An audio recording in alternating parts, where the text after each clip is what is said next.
নিজেকে প্রশ্ন করে দেখুন, আমি কি নিজের বিশ্বাসে চলছি, নাকি সমাজের শেখানো পথেই আটকে আছি? আসসালামু আলাইকুম রহমতুল্লাহ। আহা, ঈদ এসেছে, স্বপ্ন আবার যাবে বাড়ি ইনশাল্লাহ। তবে সাবধানে থাকবেন, এই আনন্দ যাতে বেদনায় পরিণত না হয়। সকল প্রকার ঝুঁকিপূর্ণ যাত্রা এড়িয়ে চলুন। নিরাপদে ঈদের আনন্দ সবার সাথে উপভোগ করুন।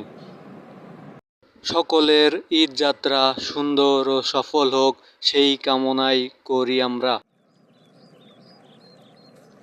আপনি কি প্রতিষ্ঠানের লিডার হতে চান?